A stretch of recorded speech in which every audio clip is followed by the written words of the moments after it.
이제 토익 스피킹 시험을 준비하시는 분들은 강의도 듣고 나름의 템플릿도 준비를 하고 기출문제, 빈출문제 이런 것들도 여러 개 뭐 풀어보고 답변도 해보고 이렇게 연습을 하셨을 텐데 연습을 하다 보면 이런 경우가 있습니다.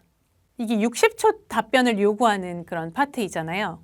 Do you agree or disagree with the following statement? The best kind of manager is one with good time management skills.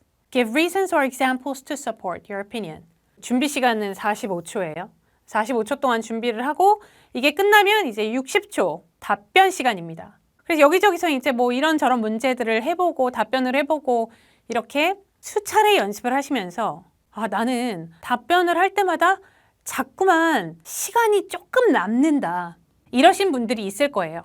그러니까 내가 이 질문에 답변을 할 만한 내용이 자꾸만 충분하지가 않은 거죠.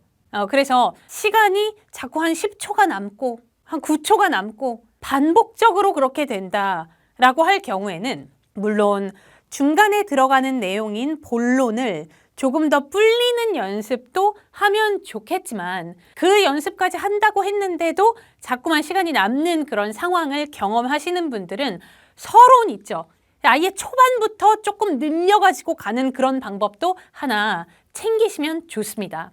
자, 이 말에 동의합니까? 비동의합니까? 가장 최고의 종류의 매니저는 타임 매니지먼트 스킬스, 시간을 매니지를 잘하는 그런 능력을 가지고 있는 사람이다. 라는 말에 동의하냐 비동의하냐 라는 질문이에요. 그냥 예시로 하나 가지고 왔습니다. 60초 답변이 짧은 시간이 아니거든요. 그렇기 때문에 자꾸만 시간이 남아돈다.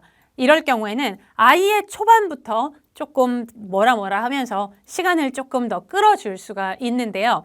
이 서론 늘리기 기술은 약간의 연기력은 필요합니다. Well, it's a very tricky question. 이게 까다로운 질문이네요. 이 정도의 연기력? 엄청난 연기력 아니더라도 Well, it's a very tricky question. 뭐 이런 식으로 하지 말라는 거죠. 까다로운 질문이네. 이 정도의 느낌을 가지고 Well, it's a very tricky question. It really depends on the situation. 이게 상황에 따라서 좀 다른데 상황에 따라서 좀 다를 수가 있는데 그런데 개인적으로 나는 이렇게 생각한다. 이런 식으로 좀 빼주고 시작을 하는 겁니다. 자, 밑줄 자리에 이제 나의 의견이 들어가는 것이지요. 질문을 까먹었으니까 다시 한번 볼게요. Do you agree or disagree with the following statement? The best kind of manager is one with good time management skills. Give reasons or examples to support your opinion. 자, 그러면 이 자리에 나의 의견이 들어가야 된대요. 의견이 들어가려면 agree랑 disagree 둘 중에 하나를 골라야 되는 거죠. 고른 다음에 밑줄은 쫙 베껴서 들어가면 됩니다. 물론 이 물음표 이런 건 답변에 들어갈 때 없어지겠지만 내용상의 차이점은 아닌 거죠. 어차피 물음표, 마침표 이거는 말로 하는 게 아니라 그냥 거기 있는 거잖아요. 자, 그래서 이런 식으로 가지고 오면 되는 겁니다. Well, it's a very tricky question. 쉬고. It really depends on the situation. 쉬고. But personally, I agree with the following statement. The best kind of manager is one with good time management skills.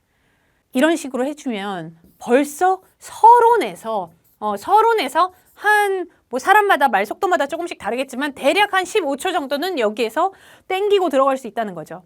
자, 여러분들 연습을 수차례 해본 결과 나는 자꾸만 시간이 남는다 이런 문제점을 경험하시는 분이라면 그리고 이 문제점이 계속 연습을 했는데도 불구하고 뭐 어떻게 향상이 되지 않는다면 이 기술 쓰시면 돼요. 저도 시험을 보러 가면 이 기술 되게 자주 씁니다. 이 기술 쓰는 거는요. 만점 나오는 데 있어서 전혀 방해 요소가 되지 않아요.